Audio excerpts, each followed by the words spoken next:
In today's episodes, we will be exploring Turtle Skin Cemetery in the deep south of Mississippi.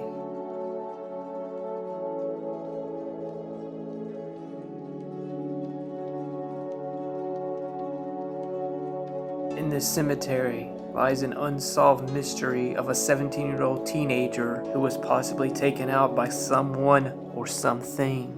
Join me as we unravel the mystery and find justice for the family. We live in a world where crime is at an all-time high. Every day you hear someone getting shot over the simple things on the news. Our phones and tablets in 2021 makes you wonder about your future, doesn't it?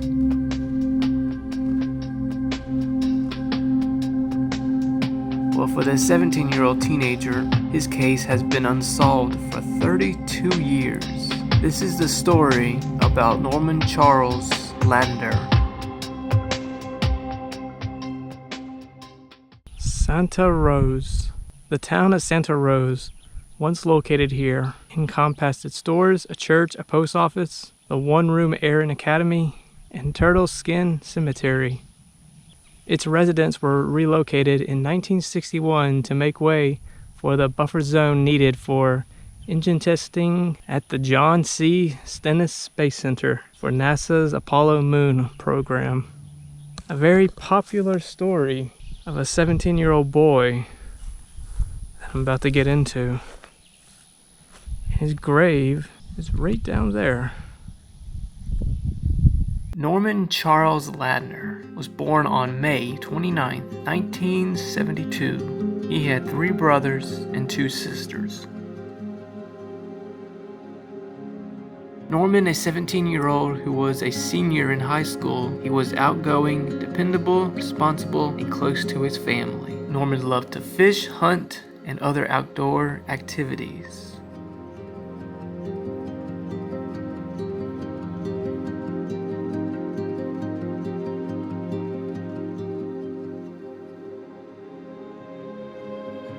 He was also a skilled craftsman with his own workshop in his family barn. Norman's parents owned a country grocery store where he worked as a clerk. Norman spent most of his time exploring his family's 122-acre property, knowing every single inch of it. After exploring, he would return to his parents' shop around 7:30 to help restock, clean up, and get ready for the next day.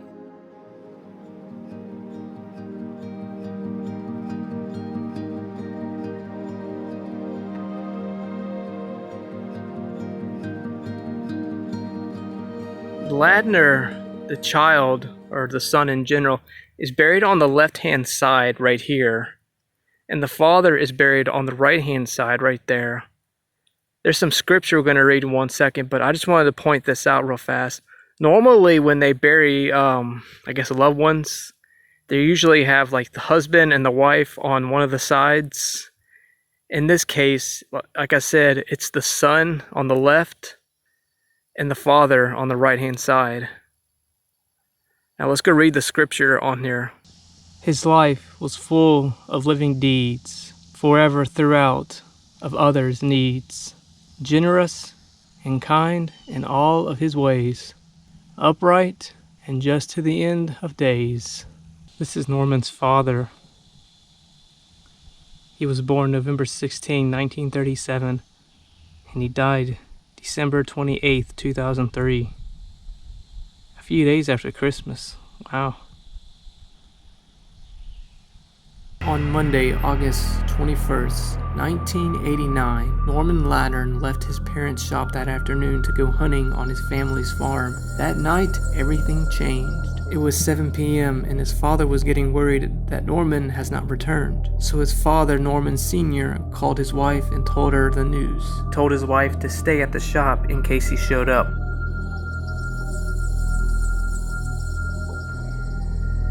Norman Sr., his father, and his best friend went out searching for his son. During the search, Ladner found his son lying on the ground in the woods. His body was cold, there was a head wound, and he noticed he was dead.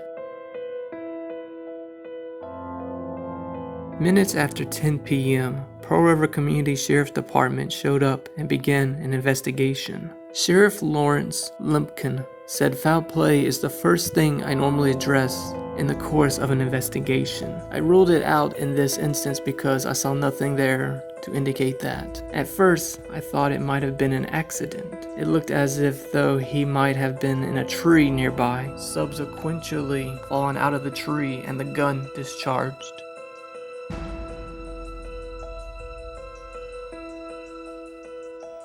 Norman's parents were shocked when Stanford ultimately ruled his death as in taking his own life. He concluded that the teenager died from a close contact wound that entered his right temple and exited his left. The case was closed and never reopened.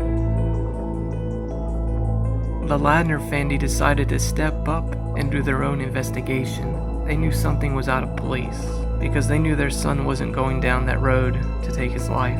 He was full of life and far from thinking of death.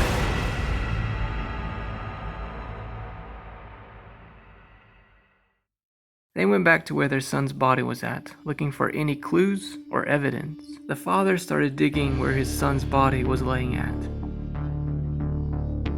They found a bullet with dry blood and a piece of hair on it. It was longer than Norman's gun. The Ladners brought the bullet to Sheriff Limpkin. Limpkin said that because the police did not find a bullet, there was no way we could prove that this was the one that killed Norman.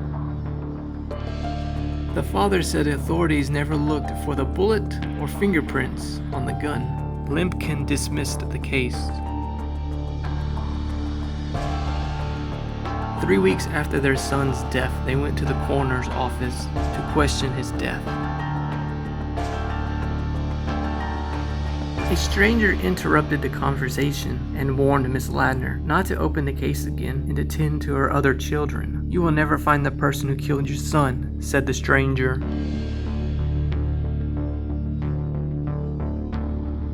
This didn't stop the Ladners. Mr. Ladner and his neighbor went back once again to search for more clues.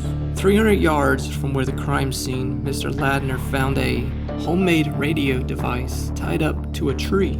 He showed it to his neighbor and told him to bring it to a retired DEA agent who lived nearby. The former retired DEA said that drug dealers would use this type of device to signal aircraft by sending out a low-range signal to drop off a shipment of drugs. This got Mr. Ladner to believe that someone was waiting for a shipment of drugs in the area, which may have killed his son.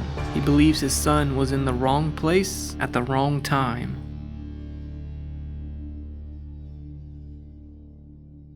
Here's a little bonus info for you. Norman had $140 to $150 in his wallet with his ID. Both were stolen during the crime. A few years later, Norman's ID was found on the ground in New York City. How do you explain that?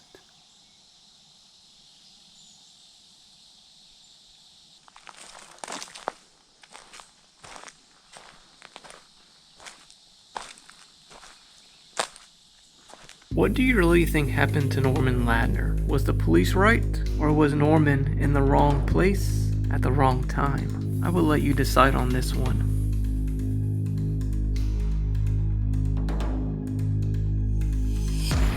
I will provide links where I got this information if you would like to dig deeper into this unsolved mystery.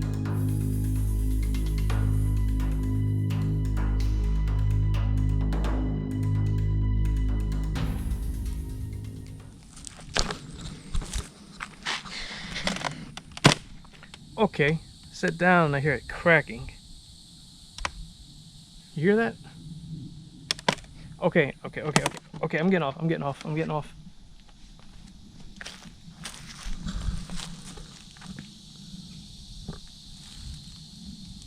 I guess I'm getting fat. It's not the type of cemetery that you usually see on my channel, but it's an interesting one.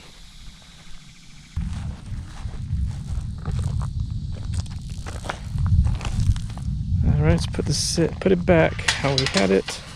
Close the gate, put that down. Boy, I am thirsty. always got to stay hydrated when you do stuff like this, because you're out here for hours. I'm in the middle of the road. I've always wanted to do this. No one's coming. All right, I'll see you guys in the next upload.